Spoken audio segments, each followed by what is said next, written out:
Hello everyone. तो वो जो बोर्ड एग्जामिनेशन की वजह से हम लोगों ने प्रिपरेशन को अपनी कुछ दिन के लिए रोक दिया था, क्योंकि बहुत सारे बच्चे बोर्ड एग्जामिनेशन में बिजी थे और चूँकि अब ऑलमोस्ट एग्ज़ाम ख़त्म है या एक आध दो एग्जामिनेशन बस बाकी है, तो फिर हम लोग अपनी प्रिपरेशन को हम लोग फिर से वापस शुरू कर सकते हैं। हम लोग कहाँ पे थे उसकी बात करते हैं, क्योंकि वहीं से शुरुआत करेंगे। कूलॉम्स लॉ तक हम लोग पहुँच चुके थे। कूलॉम्स लॉ के बाद हम लोग उस पर प्रॉब्लम्स डिस्कस कर रहे थे कि कितने अलग अलग कैटेगरी के वैरायटी के क्वेश्चन कूलॉम्स लॉ में बन सकते हैं।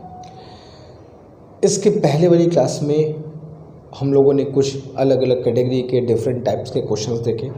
न्यूमेरिकल्स चूँकि कूलॉम्स लॉ में बहुत आते हैं अलग अलग टाइप के, तो एक एक टाइप को हमको बहुत पेशेंस रख के टाइम दे करके अच्छे से समझना होगा। आज भी हम लोग जो क्लास करने वाले हैं उसमें भी कूलॉम्स लॉ पे ही हम लोग बात करेंगे और एक और टाइप की बात करेंगे आज कि एक और टाइप के क्वेश्चन कैसे बनते हैं। इम्पॉर्टेंट है, बहुत एग्जामिनेशन में पूछे जाते हैं। और अप्रोच देखेंगे, ऐसे क्वेश्चन को सॉल्व करेंगे, अप्रोच हमारा क्या होना चाहिए। तो चलो शुरू करते हैं बिना देर किए। आज के क्लास का पहला क्वेश्चन ये रहता है सामने, ठीक है। देखते हैं क्वेश्चन क्या कह रहा है। तो क्वेश्चन कह रहा है कि दो आइडेंटिकल स्फीयर हैं A and B are given charges +q and -2q respectively. Identical spheres का मतलब ये हुआ कि जो उनके ज्योमेट्रिकल शेप और साइज़ है वो सेम होने चाहिए, ठीक है। तो दो स्फेरिकल बॉडी है आइडेंटिकल शेप और साइज़ की, उनको हमने चार्ज दिया है +q and -2q। When kept at certain distance, फिर उनको एक डिस्टेंस पर रख देते हैं। तो जाहिर सी बात है, एक पर प्लस है दूसरे माइनस है, तो उनके बीच में अट्रैक्शन फोर्स ही लगेगा। तो वही कह रहा है कि they attract each other by a force F, ठीक है। इस चीज़ को पहले हम लोग फिगर बना के समझते ये कहना क्या चाह रहा है। तो क्वेश्चन में कह रहा है कि मेरे पास दो आइडेंटिकल शेप और साइज़ के चार्ज स्फीयर हैं। उन चार्ज स्फीयर को नाम दिया है A और B, ठीक है। ये A हो गया, ये B। चार्ज जो इनको दिया गया है वो है +q और -2q, अच्छी बात है। और बीच का डिस्टेंस दिया नहीं, मैंने मान लिया अपने आप से आ रहा, ठीक है। अब एक सर्टेन डिस्टेंस पर रखा तो ये दोनों चार्ज पार्टिकल एक दूसरे को अट्रैक्ट किए, जो कि बहुत ऑब्वियस सी बात है। और वो अट्रैक्शन फोर्स कितना है, दैट इज़ F। तो F की जो वैल्यू होगी कूलॉम्स लॉ जो हम लोग पढ़े हैं, that is 1/4 pi epsilon not Q1 Q2 by r²। दो चार्ज पार्टिकल के बीच जो कूलॉम्ब फोर्स लगता है उसका मैग्नीट्यूड का फॉर्मूला ये हमारे सामने होता है, ठीक। इस फॉर्मूले को जरा इन दोनों पे लगाते हैं। तो F इज इक्वल टू, जो इस पूरे कांस्टेंट को हम लोग K बोल देते हैं, Q1 Q2। तो Q1 एंड Q2, इस बात को ध्यान रखना कि कूलॉम्ब्स लॉ के फॉर्मूले में चार्ज का साइन नहीं लेते हैं, सिर्फ मैग्नीट्यूड, ठीक है।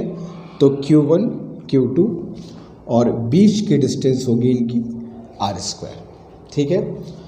तो F इज इक्वल टू क्या हो गया, 2K Q क्या हो जाएगा, Q² बाई r²। चलो इसको इक्वेशन बन दिया मैंने। तो जो दो चार्ज पार्टिकल के बीच जो फोर्स F लग रहा था उस F की वैल्यू कुछ U होगी, ठीक है। ये मैंने पता कर लिया, क्योंकि हम ये देख रहे हैं कि हमें जो भी आंसर देना है वो F के टर्म्स में देना है कि पहले फोर्स अब लग रहा F लग रहा था तो अब कितना लगेगा, वो भी F के टर्म्स में ही देना है। तो F है कितना वो हम लोगों को फाइंड करना पहले ज़रूरी होगा। अप्रोच देखना कि क्या अप्रोच है इस क्वेश्चन को सॉल्व करने का। तो जो फोर्स F लग रहा था उन दोनों चार्ज पार्टिकल के बीच जो भी अट्रैक्शन होगा A पर B की तरफ और B पर A की तरफ, वो फोर्स F इस फॉर्मूले के द्वारा हमें मिलता है। ये तो क्वेश्चन का गिवन पार्ट था कि ऐसा ऐसा हो रहा है। अब इसके आस्किंग पार्ट की बात करते, पूछ क्या रहे, if they are brought in contact. अब ये जो A और B जो स्फीयर हैं इनको कॉन्टैक्ट में लेकर के आओ और ये टच करें, कांटेक्ट लाने के लिए इनको A और B को टच कराना है। If they are brought in contact and placed at same separation, इनको पहले ए और बी को टच कराओ और टच करा करके जहाँ से उठाए वहीं पर रख दो एट सेम सेपरेशन। तो अब उनके बीच कितना फोर्स काम करेगा, ये क्वेश्चन है। ये अट्रैक्ट ये ब्रॉट इन कांटेक्ट का मतलब क्या हुआ, इससे क्या फ़र्क पड़ता है? बहुत फ़र्क पड़ता है, बहुत फ़र्क पड़ता है। ध्यान से समझना, जब भी ऐसे क्वेश्चंस आए कि दो स्फीयर हैं, चार्ज ये है वो है, कांटेक्ट में लाए, टच कराए, फिर हटा दिए, इसमें एक बात ध्यान रखना, अगर इन दोनों स्फीयर्स के शेप और साइज सेम है, आइडेंटिकल है, जो क्वेश्चन में लिखा हुआ है, तो जब भी इनको कांटेक्ट में लाएंगे तो इनका जो टोटल चार्ज है दोनों का मिला करके Q1 प्लस Q2 जो मिला करके है, वो दोनों में आधा आधा डिवाइड हो जाएगा, इक्वली डिवाइड होगा। लेकिन जब टोटल चार्ज निकालोगे, टोटल चार्ज जब ऐड करोगे, तो ये चार्ज और ये चार्ज साइन के साथ ऐड करना। मतलब मेरे कहने का ये है कि जब इन दोनों को मैं टच कराऊंगा, ए को यहाँ से बी को यहाँ से, तो जो टोटल चार्ज मेरे पास आएगा ए और बी का, वो Q प्लस -2Q यानी Q के बराबर होगा। ठीक है, तो कभी भी इन दोनों को टच कराया, कांटेक्ट में लाया, ऐसा क्वेश्चन बनता है तो समझ जाना कि जो टोटल चार्ज है उसको तुमको बांट देना है, और टोटल जब ही निकालोगे दोनों को ऐड करना है साइन के साथ। तो ए ने Q दिया, इसने -2Q दिया, टोटल चार्ज कितना हो गया, -Q, मैंने Q लिख दिया, टोटल चार्जेस -Q। अब ये टोटल चार्ज जो है वो ए और बी में आधा आधा बटेगा। तो जब मैं इन दोनों को टच करा करके वापस हटाऊंगा तो कुछ ऐसी कंडीशन बनेगी, ये स्फीयर ए,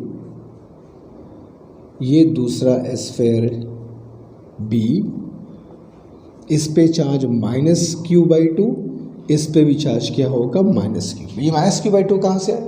जो टोटल चार्ज -Q बचा वो दोनों में आधा आधा डिवाइड हो जाएगा। इस बात को ध्यान रखना कि ये हाफ हाफ डिवाइड होने के लिए ये आइडेंटिकल शेप का होना बहुत ज़रूरी है, नहीं होगा तो फिर कहना मुश्किल है। तो इस बात को ध्यान रखना कि कभी भी शेप आइडेंटिकल हो, टच कराओगे तो टोटल दोनों का जो चार्ज है वो आधा आधा बढ़ जाएगा। जब अलग होंगे तो इक्वल चार्ज लेकर जाएंगे। तो -Q टोटल था, जिसमें से आधा ये ले लिया, आधा ये ले लिया, और दोनों को सेम सेपरेशन पर ला के रख देना है। सेपरेशन से छेड़छाड़ नहीं करनी है, जहाँ से उठाया, टच कराया, वापस वहीं पे ला के रख दिया। अब इनके बीच कितना फोर्स काम करेगा, ये क्वेश्चन पूछ रहा है। क्वेश्चन समझो, पहले फोर्स F लग रहा था, टच कराया, फिर वहीं पर रख दिया, अब कितना फोर्स लगेगा। पहली बात, एकदम पहली बात, दोनों पे चार्ज का नेचर सेम है, अट्रैक्टिव फोर्स तो होगा नहीं, रिपल्सिव होगा कंफर्म। तो ऑप्शन नंबर 1, ऑप्शन नंबर 3 खत्म हो गया, बच गया 2 और 4। ये तो कंफर्म है कि रिपल्सिव होने वाला है। होता है, ऐसा होता है। सोचो, टच कराने के पहले अट्रैक्शन हो रहा था, टच करा के दूर कर दिया और रिपल्शन शुरू हो गया। क्या कर सकते हो सकता है ऐसा। तो वही जो चार्ज पार्टिकल अट्रैक्ट कर रहे थे, अब वो रिपेल करना शुरू करेंगे, मगर कितने फोर्स से, यही पता करना होगा। रिपल्सिव है तो क्लियर है, फोर्स की वैल्यू कितनी होगी। तो F' इज के Q1 Q2, साइन मत लेना, सिर्फ मैग्नीट्यूड लेना है। Q1 Q2 बीच की डिस्टेंस क्या होगी, r²। तो अगर मैं इसको Q²/4r² क्या हूँ तो कोई दिक्कत नहीं है, लेकिन मुझे आंसर F के टर्म्स में देना है। तो कैसे देंगे, यहाँ से अगर ध्यान से बात को देखो और 2 को मैं यहाँ लेते आऊँ तो F/2 इज इक्वल टू के Q²/r² बोल सकते हैं। F/2 इज इक्वल टू के Q²/r²। अब ये के Q²/r² की वैल्यू वहाँ पुट कर दिया जाए तो देयरफॉर F' कितना हो जाएगा, 1/4 इंटू F/2, तो फोर्स कितना आ गया, F/8। और F/8 है, और चूँकि चार्ज का नेचर सेम है तो ये जो फोर्स होगा वो कहने की बात नहीं है। इट इज़ वेल अंडरस्टूड कि फोर्स कैसा होगा, रिपल्सिव। तो right answer is F/8 repulsive. अब ये देख लो, टच कराने के पहले अट्रैक्शन था, जैसे ही टच कराया रिपल्शन शुरू हो गया और फोर्स भी चेंज कर गया। कहाँ F लग रहा था, अब वो F/8 हो गया। कहाँ अट्रैक्टिव था, वो रिपल्सिव हो गया। तो ये ऐसे क्वेश्चंस होते हैं। इनका अप्रोच देखो, ये जो इक्वल डिवाइड होने की बात हो रही है, इसको ध्यान से समझना, इस पे क्वेश्चंस बनते हैं। ठीक है, अभी करेंगे, अभी तो पहला क्वेश्चन था, 2-3 क्वेश्चन भी और करेंगे इस पर। तो जल्दी कर लो, सेकंड क्वेश्चन की तरफ तुरंत चलते हैं, डू इट फास्ट। ओके, चलते क्वेश्चन नंबर 2 की तरफ। देखते हैं, हल्का सा चेंज है, बाकी पूरा जो बेसिक कॉन्सेप्ट है सब वही है, हल्का सा चेंज है। 2 identical spheres A and B are given charge +2q and -3q। यहाँ भी चार्ज का नेचर अपोजिट है, अट्रैक्शन फोर्स काम करेगा। When kept at certain distance they attract each other by force F। इस चीज़ को पहले बनाते हैं, है ना। अप्रोच देखना कि हमें क्वेश्चन कैसे करना है। तो सबसे पहले हमने क्या किया, जो 2 स्फीयर A और B की बात कर रहा है, पहले चलो उन 2 स्फीयर को हम लोग बना लेते हैं। ठीक है, तो 2 स्फीयर ले लिया A और B कुछ इस तरीके से, और इन पे जो चार्ज हमें देना है वो कहता है +2q एंड -3q। ठीक है, कोई दिक्कत नहीं है। बीच का डिस्टेंस नहीं पता, चलो मान लेते हैं। तो अब ये 2 जो चार्ज पार्टिकल एक दूसरे को F फोर्स से अट्रैक्ट करते हैं। तो ये F फोर्स को लिख लिया जाए पहले। तो ये जो F फोर्स है वो क्या होगा, तो F will be K Q1 Q2, sign मत लेना, सिर्फ मैग्नीट्यूड 3q, Q1 Q2, बीच की डिस्टेंस कितनी है, r²। तो what we will get 6k Q² r²।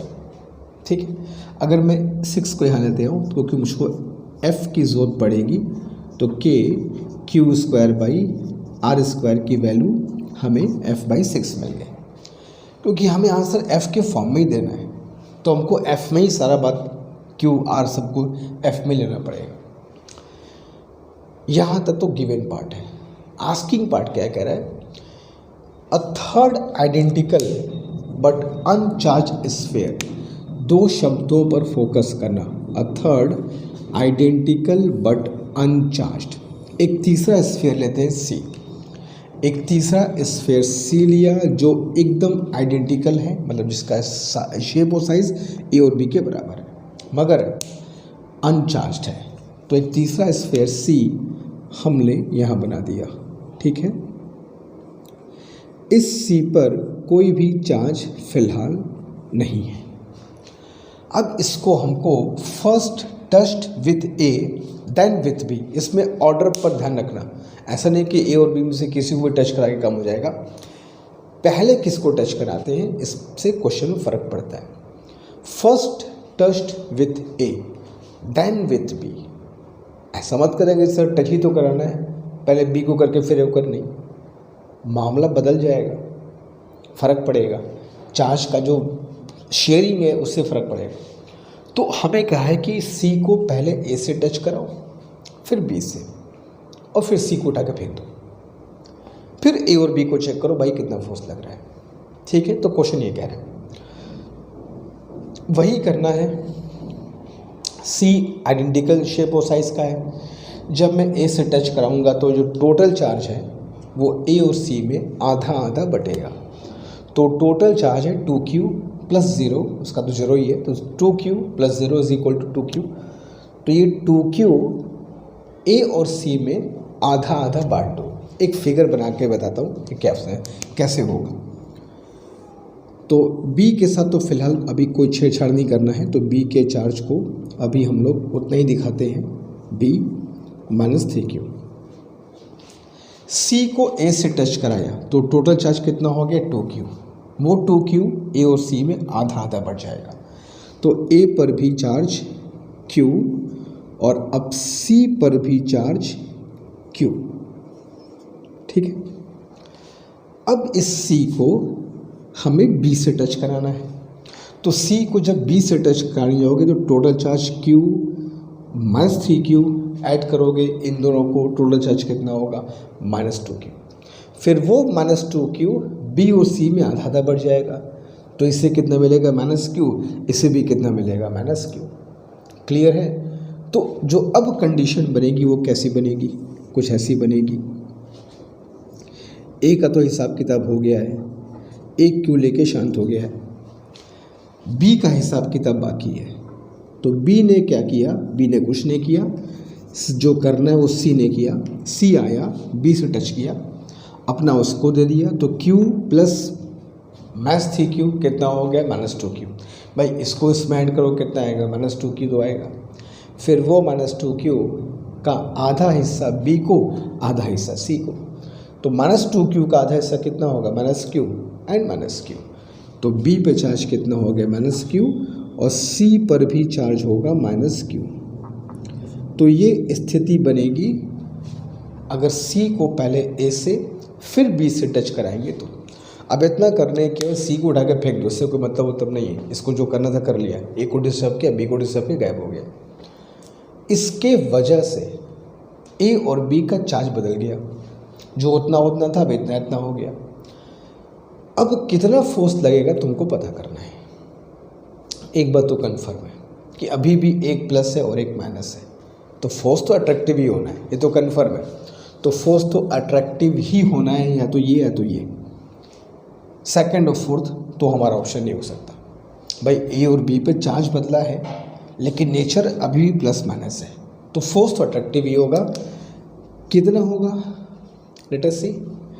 तो नाउ एफ डैश इज के Q1 Q2। I repeat, sign मत लेना, बीच के डिस्टेंस r²। तो KQ²/r², और KQ²/r² की वैल्यू कितनी है f/6। तो therefore f dash is equal to f/6, और वो भी जो f/6 होगा वो कैसा फोर्स होगा, अट्रैक्टिव, क्योंकि f/6 की दो आंसर है, तो आंसर कितना होगा f/6 एंड अट्रैक्टिव। तो चार्ज पार्टिकल अट्रैक्ट करेंगे, फोर्स की वैल्यू कितनी होगी f/6। क्लियर है? बेसिक क्वेश्चन है, बस अंडरस्टैंडिंग समझो क्या है। और ये जो शेयरिंग की बात हो रही, आधा आधा शेयर हो जाएगा, इस पे फोकस करना, बाकी और कुछ इसमें दम नहीं है। ठीक है, एक और करते हैं फिर आगे चलेंगे। चलो देखते हैं थर्ड क्वेश्चन क्या है। क्वेश्चन कह रहा है कि दो आइडेंटिकल स्फीयर ए और बी हैं जिनको चार्ज दिया गया है 4Q और 3Q। चार्ज का नेचर सेम है, दोनों पॉजिटिव है, तो जाहिर सी बात है when kept at certain distance they will repel each other. Repel करेंगे कितने फोर्स से, F। चीज़ों को लिख लेते हैं पहले। तो अगेन दो स्फीयर बनाओ, दो स्फीयर में ए और बी, दो स्फीयर लिया, ठीक है, ये ए ये बी, चार्ज इसका 4Q, इसका 3Q, बीच की डिस्टेंस R, और इन पर जो फोर्स लग रहा होगा उसकी वैल्यू क्या होगी, K Q1 Q2/r²। ठीक है, तो फोर्स की वैल्यू कितनी हो गई, 4 3 जा 12, K Q²/r²। ये फोर्स लग रहा होगा इनके बीच में। गिवन पार्ट है क्वेश्चन का, ये आस्किंग पार्ट इसके बाद आता है। इफ़ 25%, अभी इस पर टच करा लेते हैं, इसके पहले वाले में ए और बी को या फिर किसी सी को टच करा लेते हैं, इसमें टच नहीं कराना। इफ़ 25% ऑफ चार्ज ऑफ ए का जो चार्ज है 4Q, उसका 25% हमको बी को ट्रांसफ़र कर देना है। कैसे करना है, फॉरगेट इट, बस कर देना है। ए का 25% चार्ज लो और चुपचाप बी को दे दो। अब ए का चार्ज 4Q है, अब 4Q का 25% क्या होगा, 25% मतलब क्या, 1/4। तो 4Q का 1/4 क्या होगा, Q ही तो होगा, यानी कि 25% of 4Q is equal to Q। भाई 4Q का 25% मतलब क्या, 1/4। तो 4Q का 1/4 कितना होगा, Q। यही हमको ए से ट्रांसफ़र करना है बी में।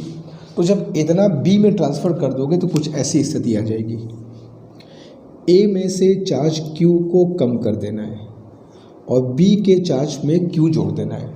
तो 4Q में से Q कम किया तो कितना बचा 3Q, और 3Q में प्लस Q ऐड कर दिया तो कितना हो गया 4Q। क्या फ़र्क पड़ा भाई, क्या फ़र्क पड़ा? इंडिविजुअल चार्ज बदल गए, ए का बी होगा, बी का ए का हो गया। लेकिन जो कूलॉम्स लॉ है वो तो चार्ज के मल्टीप्लिकेशन की बात करता है, Q1 इंटू Q2, तो Q1 into Q2, Q1 into Q2 तो सेम ही रहेगा। इंडिविजुअल चार्ज बदलने से फ़र्क नहीं पड़ा, जब तक प्रोडक्ट नहीं बदलेगा तब तक फोर्स पर कोई फ़र्क नहीं पड़ने वाला। तो फोर्स अभी भी कितना होगा, F ही होगा, और अभी भी रिपेल ही करेंगे। तो इसका आंसर क्या होगा, F। रिपल्सिव नहीं कहा है बट रिपल्सिव अभी भी होगा, but magnitude will still be F। अभी भी F फोर्स काम करेगा, कोई फ़र्क नहीं पड़ेगा। अब ये ऐसा नहीं कि हमेशा भी कोई फ़र्क नहीं पड़ेगा, ये चार्ज ऐसा ट्रांसफ़र किया कि फ़र्क नहीं पड़ा, बट कुछ और वैल्यू होती तो फोर्स डेफिनेटली विल चेंज। तो इसका आंसर क्या होगा, F। तो थर्ड क्वेश्चन था, चलते क्वेश्चन फोर्थ की तरफ, जल्दी कर लो इसको। चलते क्वेश्चन फोर्थ की तरफ। फोर्थ थोड़ा सा डिफरेंट क्वेश्चन है, मगर है बहुत इंपॉर्टेंट और बहुत ही इंटरेस्टिंग टाइप का क्वेश्चन है, ध्यान समझना। अच्छा, स्टार्ट करने के पहले कुछ एक बात तुमको बता दो, क्वेश्चन है किस टाइप का। इसके पहले वाले लेक्चर के पहले वाले लेक्चर में हम लोगों ने कूलॉम्स लॉ पे क्वेश्चन किया था कि दो चार्ज पार्टिकल के बीच में एक चार्ज पार्टिकल को रखना है और वो भी रेस्ट में रखना है, ताकि वो चार्ज पार्टिकल जिसको हम रख रहे हैं वो रेस्ट में हो। एक क्वेश्चन वो इसका किया था, कैसा था, क्या अप्रोच है, क्या उसके रूल्स हैं, वो सब हम लोग क्वेश्चन कर चुके हैं। आई थिंक शायद लेक्चर नंबर 2 रहा होगा, चेक कर लेना। कुछ वैसा ही है मगर डिफरेंट है, थोड़ा बहुत कॉन्सेप्ट तुमको मिलेंगे, मगर एक फ़र्क ये है कि उस क्वेश्चन में एक पार्टिकल को रेस्ट में रखना था, यहाँ पे इस क्वेश्चन में पूरे सिस्टम ऑफ चार्ज को रेस्ट में रखना होगा। अब उसमें एक चार्ज हो, एक तो नहीं हो सकता, उसमें चाहे 3 चार्ज हो, 4 हो, 5 हो, जितने भी हो, तो जितने भी सिस्टम ऑफ चार्ज होंगे सब के सब इक्विलिब्रियम में होने चाहिए। अनलाइक दैट क्वेश्चन जहाँ बस सिर्फ एक चार्ज को रखना था, तो थोड़ा सा डिफरेंट है। इसमें चार्ज का लोकेशन फाइंड करना होता है, चार्ज कितना रखना है लिखा है, what charge and where it should be placed. Charge कितना रखना चाहिए, ऐसा नहीं किसी को रख दोगे हो जाएगा, एक स्पेसिफिक चार्ज रखना होगा, एक स्पेसिफिक जगह रखना होगा, तब जाके पूरा सिस्टम रेस्ट में होगा। ऐसा नहीं, एक सिंगल चार्ज को रखना होगा तो लोकेशन मैटर करता है, किसी को रखोगे वो हो जाएगा। लेकिन जहाँ पूरे सिस्टम को रेस्ट में रखना होगा तो उसका लोकेशन भी इम्पोर्टेंट होगा, और वो चार्ज भी कोई स्पेसिफिक होगा, नेचर भी उसका स्पेसिफिक होगा, ताकि पूरा सिस्टम हमारे इक्विलिब्रियम में रहे। तो देखते हैं, बड़ा इंटरेस्टिंग क्वेश्चन, करने में तुमको मजा आएगा, मगर बहुत सिंपल है, बस कॉन्सेप्ट को समझना और अप्रोच को फॉलो करना। कह रहा है कि 2 पॉइंट चार्ज है, plus Q and plus 4Q are placed at r distance from each other. पहले इस चीज़ को हम लोग बना देते हैं जो क्वेश्चन कह रहा है। तो 2 चार्ज पार्टिकल लिया हमने, और उनकी जो चार्ज है वो है plus Q and plus 4Q। तो ये चीज़ दिखा दिया जाए, पहले जो क्वेश्चन में कहा है पहले वो कर लिया जाए। Plus Q and plus 4Q, इनको हमने एक दूसरे से R डिस्टेंस पर रखा, इनके बीच का डिस्टेंस R है। व्हाट चार्ज एंड वेयर, 2 चीज़ पता करनी है, कौन सा चार्ज रखें और कहाँ रखें। On the line joining them, इनको मिलाने वाले लाइन पर, इन चार्ज को जो मिलाने लाइन है यहाँ से यहाँ तक, इस लाइन पर कहाँ रखें कि वो जो पूरा सिस्टम है, so that the system of charge be at rest, पूरा का पूरा सिस्टम ही रेस्ट में हो जाए। 3 चार्ज होंगे, तीनों पर एट फोर्स 0 होना चाहिए, ये क्वेश्चन कह रहा है। क्वेश्चन क्लियर है? अच्छा, ऑन द लाइन का मतलब ये हो गया कि तुम इस दोनों चार्ज को मिलाने वाली जो लाइन है उस पर कहीं भी रख सकते हैं, कुछ इस तरीके से, कहीं भी, इधर इधर इधर कहीं भी रख सकते हैं, ताकि वो रेस्ट में रहे। क्लियर कट कॉन्सेप्ट है एकदम। पहले वेयर की बात करते हैं, कहाँ रखना होगा, फिर व्हाट चार्ज की बात भी कर लेंगे। पहले वेयर सुनो, कुछ एकदम रूल्स हैं उसको समझना कि क्या सर एक एक दो दो रूल बता रहे हैं, उसको समझो।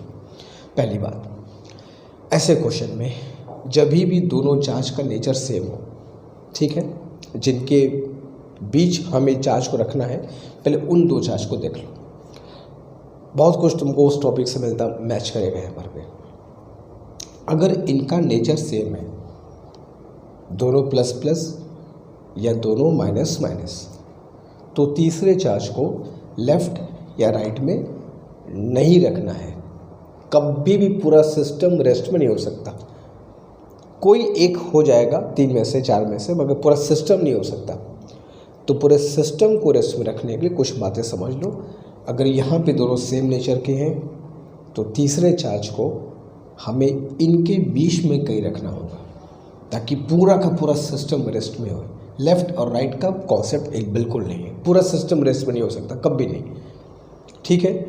तो जब दोनों प्लस या दोनों माइनस होंगे और पूरे सिस्टम को तुमको इक्विलिब्रियम में रखना है, ताकि इक्विलिब्रियम का मतलब क्या कि हर पार्टिकल पर फोर्स 0, तो तीसरे चार्ज को बीच में कहीं रखना होगा।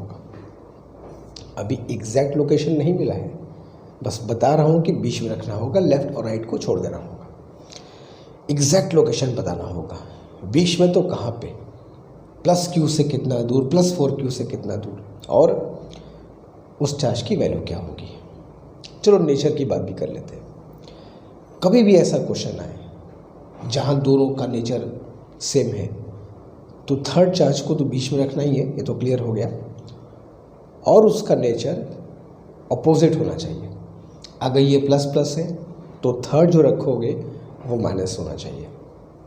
अगर ये माइनस माइनस होते तो थर्ड जो रखोगे वो प्लस होना चाहिए, तभी वो पूरा सिस्टम रेस्ट में रह पाएगा, अदरवाइज़ नहीं। अगर तीनों के तीनों पॉजिटिव होंगे तो फिर नहीं, रेस्ट में होना पॉसिबल नहीं है। पूरे पार्टिकल के लिए कोई एक रेस्ट में हो जाएगा मगर पूरा सिस्टम रेस्ट में नहीं हो सकता। तो अगर नेचर दोनों सेम है तो थर्ड चार्ज पार्टिकल को बीच में रखना होगा और उसका नेचर अपोजिट होगा। ये दोनों प्लस तो थर्ड वाला माइनस, ये दोनों माइनस तो थर्ड वाला प्लस, ठीक। तो कुछ बात पता चल गई, कहाँ रखना है, बीच में कहीं पे। नेचर क्या होगा, नेगेटिव, मगर एग्जैक्ट वैल्यू बताओ कितनी होगी, एग्जैक्ट लोकेशन बताओ कितना होगा, ये सब पता करना होगा। तो हम लोग करते क्या हैं कि अपने आप एक चार्ज Q डैश, चलो मैंने अपने आप से कंसिडर कर लिया कि ये चार्ज Q डैश है, जिसको मुझको x डिस्टेंस पर रखना है यहाँ से। तो यहाँ से डिस्टेंस मैंने मान लिया इसकी x है, तो जाहिर सी बात है यहाँ से जो डिस्टेंस होगा वो कितना होगा, r माइनस x, ठीक। अब इस Q डैश की वैल्यू फाइंड करनी है। पहले लोकेशन फाइंड करते हैं x की वैल्यू। ये प्लस, अच्छा ये तो कन्फर्म है कि नेगेटिव होगा, मैंने बताया। अगर ये दोनों प्लस तो ये माइनस रखो, ये दोनों माइनस तो ये प्लस रखो। अगर बीच में रखना है तो जब नेचर अपोजिट होगा प्लस माइनस, तब की बात देखी जाएगी। अभी जो नेचर से नेचर की बात है उसकी बात समझो। अब ये plus Q minus Q dash को अट्रैक्ट किया तो एक फोर्स लगा इस पर F1। ये प्लस Q भी माइनस Q डैश को अट्रैक्ट किया तो दूसरा फोर्स लगा F2। And since Q dash is at rest, और Q डैश रेस्ट में, क्यों रेस्ट में, भैया पूरा सिस्टम ही रेस्ट में आना है, तो ये भी रेस्ट में होगा, ये भी रेस्ट में होगा, ये भी रेस्ट में होगा। और रेस्ट में होने का मतलब, इक्विलिब्रियम में होने का मतलब the net force will be 0, net force 0 होगा। और नेट फोर्स 0 होने के लिए ये दोनों फोर्स आपस में कैंसिल होंगे, तब बात बनेगी, जिसके लिए हम लोग लिखेंगे therefore F1 is equal to F2, ठीक। तो F1 is K Q1 Q2, Q1 negative नहीं सिर्फ negative, by R² is equal to K Q1 Q2 Q1 Q2 बाई R माइनस एक्स का होल स्क्वायर, ठीक। तो K कैंसिल कर दिया भाई, Q से Q कैंसिल कर दिया, Q डैश से Q डैश भी कैंसिल कर दी, और क्या मिल गया, 1/x² is equal to 4/r minus x का होल स्क्वायर। दोनों तरफ स्क्वायर रूट ले लो, तो 1/x is equal to 2/r minus x, या r minus x is equal to 2x, therefore r is equal to 3x। तो हमें क्या मिल गया, x is equal to r/3, और वो भी कहाँ से, तो from plus q charge. Location मिल गई कि प्लस क्यू चार्ज से अच्छा ये डिस्टेंस अगर r/3 है तो जाहिर सी बात है यहाँ से डिस्टेंस कितनी होगी, 2r/3 होगी, है कि नहीं। ये डिस्टेंस पूरा r था जिसमें से r/3 हो गया, तो ये डिस्टेंस कैसे निकालोगे, r में से r/3 माइनस किया तो 2r/3 आ गया। तो तीसरे चार्ज को जो कि नेगेटिव होना चाहिए, एग्जैक्ट लोकेशन मिल गया कि प्लस क्यू से r/3 या प्लस 4q से 2r/3। डिस्टेंस पर अगर रख दोगे तो सिस्टम इक्विलिब्रियम में हो जाएगा। लेकिन अभी एक काम बचा है, ये q डैश की मैग्नीट्यूड कितनी है, लोकेशन मिल गया, उसका नेचर भी मिल गया, नेगेटिव है, मगर मैग्नीट्यूड पता नहीं चला अभी। तो मैग्नीट्यूड पता करने के लिए अब इन दो में से किसी एक चार्ज को ले लो, क्योंकि सब इक्विलिब्रियम में है तो सब पे नेट फोर्स 0 होगा, किसी भी एक को ले लो। इसको ले लेते हैं, प्लस क्यू प्लस 4q को रिपेल करेगा, तो एक फोर्स दिखा दिया F1 dash, minus q dash plus 4q को अट्रैक्ट करेगा, तो दूसरा फोर्स दिखा दिया F2 डैश। ठीक है, याद रखना F1 डैश इसने 4q पे लगाया है, F2 डैश इसने 4q पे लगाया है। Now since 4q is also at rest, 4q भी रेस्ट में, तो चार्ज 4q भी रेस्ट में है, तो implies that F1 dash must be equal to F2 dash, दोनों बराबर कर दो। F1 डैश इसने लगाया था इस पे, तो बीच का डिस्टेंस r है, बोलना नहीं, के Q1 Q2 Q1 Q2 बीच का डिस्टेंस r²। F2 डैश इसने इस पे लगाया था, तो के Q डैश 4q, और बीच का डिस्टेंस कितना वाला किए, 2r/3, उसका स्क्वायर किया तो 4r²/9। ठीक, के कैंसल्ड आउट, 4q भी कैंसल्ड आउट, r भी कट गया भाई, तो q is equal to 9q dash by 4, therefore q dash is equal to 4q/9। ये मिल गया मैग्नीट्यूड, और नेचर नेगेटिव पता ही है, तो therefore minus q dash should be -4q/9। ये हो गया तुम्हारा आंसर। तो चार्ज कितना होना चाहिए, -4q/9। कहाँ रखा होना चाहिए, प्लस q से r/3, या यूँ कहो कि प्लस 4q से 2r/3। तो ये लोकेशन मिल गया और ये चार्ज मिल गया। तो ये चार्ज अगर इस लोकेशन में बैठा दोगे, पूरा का पूरा सिस्टम ही इक्विलिब्रियम में आ जाएगा, ये कहने का मतलब है। ठीक है, सिंपल सी बात थी। मगर अभी एक क्वेश्चन पे और करेंगे ताकि कुछ और जो बेसिक बातें वो भी क्लियर हो जाए। जल्दी करो, 5th क्वेश्चन के तुरंत चलते हैं। ओके फाइन, चलते हैं क्वेश्चन 5th की तरफ। वैसे ही क्वेश्चन है, मगर जानबूझ के मैंने नेचर चेंज कर दिया। दोनों प्लस थे, यहाँ मैंने 1+1 मैच कर दिया ताकि दोनों कॉन्सेप्ट क्लियर हो कि किस तरह क्वेश्चन में क्या अप्रोच क्या होना चाहिए। तो 2 पॉइंट चार्ज है, +E and -9E, r distance पर रखे हैं, और उनके बीच में उनको मिलाने वाले लाइन पर कोई भी एक चार्ज तुम रखो। कैसा चार्ज हो, कहाँ हो, सब बताओ, ताकि पूरा सिस्टम ही रेस्ट में आ जाए। मगर वो चार्ज कैसा होना चाहिए, उसका नेचर क्या होना चाहिए, मैग्नीट्यूड क्या होना चाहिए, लोकेशन क्या होना चाहिए, सब कुछ हमको बताना है, ताकि पूरा का पूरा सिस्टम ही रेस्ट में आ जाए। बड़ा अच्छा क्वेश्चन होता है ये, एकदम दिमाग की बत्ती खोलने वाला क्वेश्चन होता है ये, मगर करना होगा। देखो कैसे करते हैं। तो सबसे पहले फिर वही काम करते हैं कि 2 पॉइंट चार्जेस जो हमको दिए थे उनको पहले बना लो। तो एक है +E और दूसरा है -9e। आर डिस्टेंस पर रखें।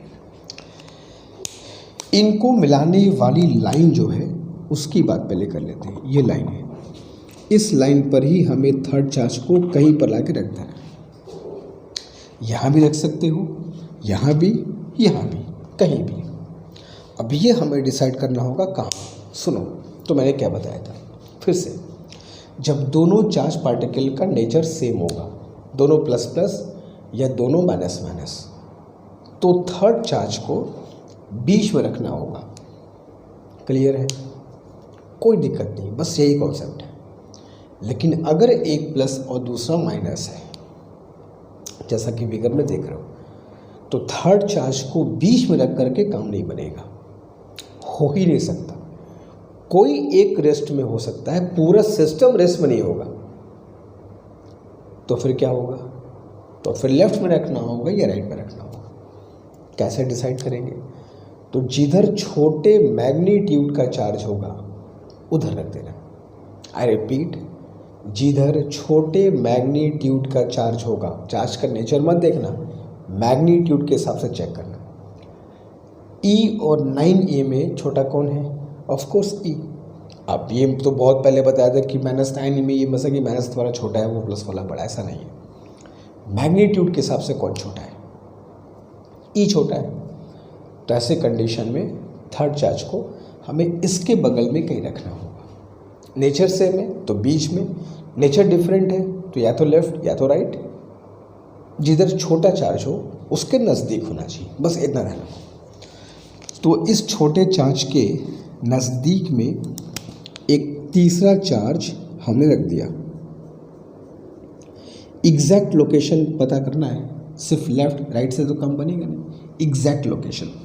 तो मैंने मान लिया चलो ये डिस्टेंस x है, ये x मिल गया तो हमारा काम हो जाएगा। अच्छा, डिस्टेंस अगर x है तो यहाँ से डिस्टेंस कितनी होगी? r + x। ठीक है, क्लियर है? अब इसके नेचर की बात करते हैं। हमेशा पहले लोकेशन पता करना, फिर नेचर और लास्ट में मैग्नीट्यूड। अब नेचर क्या होगा सुनो, अगर चेक करना है चेक करके देख लो। चलो प्लस कर लो, प्लस कर लिया मैंने, प्लस कर लिया तो ये प्लस इस प्लस को रिपेल करेगा, ये माइनस भी इस प्लस को अट्रैक्ट करेगा। तो अगर इसको मैं प्लस ले लिया तो इस पर तो दोनों फोर्स सेम डायरेक्शन में निकल गए। प्लस प्लस को रिपेल किया, माइनस प्लस को अट्रैक्ट किया, मामला गड़बड़ा जाएगा। एक भी अगर रेस्ट में नहीं हुआ तो सिस्टम कहाँ से बनेगा? फिर सिस्टम रेस्ट में होने की बात कर रहे हैं। किसी भी एक को चेक कर लो,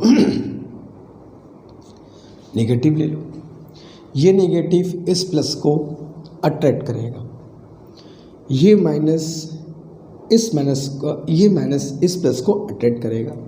तो इस पर एक फोर्स इधर लग गया, इसके द्वारा भी इधर लग गया। तो इस पर एक फोर्स यहाँ लगा, एक फोर्स यहाँ लगा, दोनों फोर्स अपोजिट। ओके, चलो इसको भी चेक कर लो। माइनस को रिपेल किया, प्लस माइनस को अट्रैक्ट किया, तो इस पर भी दोनों फोर्स अपोजिट आ रहे हैं। तो नेगेटिव रखने पर हमने देखा कि दोनों चार्ज पर फोर्स अपोजिट आ रहा है, फोर्स के कैंसिल होने का चांस बन रहा है, चार्ज के इक्विलिब्रियम होने की कंडीशन बन रही है। प्लस पे नहीं हो रहा था, माइनस पे ही हो रहा है, चेक कर सकते हो ऐसे।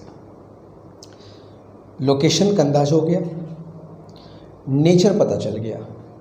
अब जरा x की वैल्यू फाइंड कर लेते हैं कि कहाँ पे रखना है। चलो, तो माइनस को ये प्लस अट्रैक्ट किया, एक फोर्स F1, ठीक है। माइनस ने रिपेल किया, दूसरा फोर्स F2, ठीक है। Since Q dash is at rest, चूँकि Q डैश रेस्ट में है, implies that F1 must be equal to F2, दोनों आपस में इक्वल होंगे। तो F1 क्या होगा? K Q1 Q2 नेगेटिव मत लेना, सिर्फ magnitude Q1 Q2 by x square, बीच का डिस्टेंस x था। F2 इसने लगाया है, तो के Q1 Q2 Q1 Q2 distance कितनी होगी R प्लस एक्स का whole square, R plus x का होल स्क्वायर। तो K cancelled out, Q dash cancelled out, E cancelled out, और हमें क्या मिल गया 1/x square is equal to 9 बच गया, 9/r प्लस एक्स का होल स्क्वायर। स्क्वायर रूट ले लिया तो 3/r प्लस एक्स, या r plus x is equal to 3x, r is equal to 3x, तो x इज इक्वल टू क्या आ गया भाई r/2। यहाँ से r/2 डिस्टेंस पर लोकेशन मुझको मिल गया, नेगेटिव होगा नेचर पता चल गया। अब मैग्नीट्यूड की बात करते हैं। अब इसको पकड़ लो, पूरे सिस्टम का ये भी तो पार्ट है, इस पर भी तो नेट फोर्स 0 होगा। कैसे करोगे, plus E minus N 9e को अट्रैक्ट किया, F1 डैश मान लो, minus q dash minus 9e को रिपेल करेगा तो F2 डैश मान लो। तो will write since minus 9e is also at rest, ये भी रेस्ट में है, इसका मतलब कि हम कह सकते हैं F1 dash is equal to F2 dash. ठीक है, तो F1 dash is K Q1 Q2 E into 9e, बीच का distance R square. F2 dash इसने लगाया था, तो K Q1 Q2 K Q1 Q2 Q dash 9e, sign मत लेना, और बीच का डिस्टेंस R प्लस एक्स का होल स्क्वायर। बस थोड़ा ध्यान रखना फोर्स किसके बीच ले रहे हो, उनके बीच का डिस्टेंस बस प्रॉपर तरीके से हो। ठीक है, तो इस पर 2 फोर्स लगे, एक इसने लगाया एक इसने लगाया, दोनों फोर्स को इक्वेट कर दिया, क्योंकि नेट फोर्स 0 होना है तो इक्वेट होने ही पड़ेंगे। डिस्टेंस ध्यान से रखना, इनके बीच का फोर्स है तो R डिस्टेंस, इनके बीच का फोर्स है R प्लस एक्स, बस फोर्स देखो, बीच का डिस्टेंस ध्यान से। K कैंसल्ड आउट, E भी कटा और 9 भी कटा, क्या बच गया मेरे पास? मेरे पास बच गया E, 9e कटा तो एक E, 9e पूरा काट दिया, एक ही बच गया, तो E/r square is equal to Q dash by R plus R/2 का होल स्क्वायर, क्योंकि x की वैल्यू कितनी थी R/2, तो E/r square is equal to Q dash by 3R/2 का स्क्वायर किया तो 9r²/4, ये cancel and we got E is equal to 4Q dash by 9, therefore Q dash is 9e/4, लेकिन नेचर नेगेटिव होना चाहिए, तो minus q dash is equal to minus 9e/4, ये तुम्हारा हो गया आंसर। तो ये हो गया उसका लोकेशन, कि इस लोकेशन पर उस चार्ज को तुमको रखना है। ये हो गया उसका नेगेटिव साइन, और ये हो गया उसका मैग्नीट्यूड 9e/4। तो इतना चार्ज अगर इस लोकेशन पर रख दोगे तो पूरा का पूरा सिस्टम ही इक्विलिब्रियम में आ जाएगा, ये कहने का मतलब है। एक क्वेश्चन मैं दूंगा इस पे, उसका आंसर करके सारे बच्चों को कमेंट बॉक्स से बताना है। ठीक है, जल्दी मैं क्वेश्चन दे रहा हूँ, सारे बच्चों को करेंगे और उसका आंसर कमेंट बॉक्स में मेंशन करेंगे, मैं चेक करूँगा किसका आंसर सही किसका आंसर गलत है। ठीक है, एक क्वेश्चन फिर से देता हूँ, इसे कर लो पहले। ओके, तो ये क्वेश्चन नंबर 6 है, जिसका आंसर सारे बच्चों को ट्राई करके अटेम्प्ट करके, क्योंकि जो सीखा उसको जब तक अप्लाई नहीं करना तब तक वो फिर क्लियर नहीं होना। तो इस क्वेश्चन को देखो, समझो, जो मेथड बताया, अप्रोच बताया, उसको अप्लाई करो, और इसका आंसर सारे बच्चे मुझको कमेंट बॉक्स में ज़रूर बताएं, ताकि मैं चेक करूं कि किन किन का आंसर सही आ पा रहा है और कहाँ अभी भी कुछ और परिश्रम की ज़रूरत है। ठीक है, तो आज की क्लास में सिर्फ इतना ही। जो कॉन्सेप्ट मिले हैं उनको अच्छे से देखो, समझो, कुछ डाउट है तो ज़रूर बताओ, will discuss in the next class. मिलते हैं नेक्स्ट क्लास में कुछ नए कॉन्सेप्ट के साथ, कुछ नए क्वेश्चंस के साथ। Thank you so much.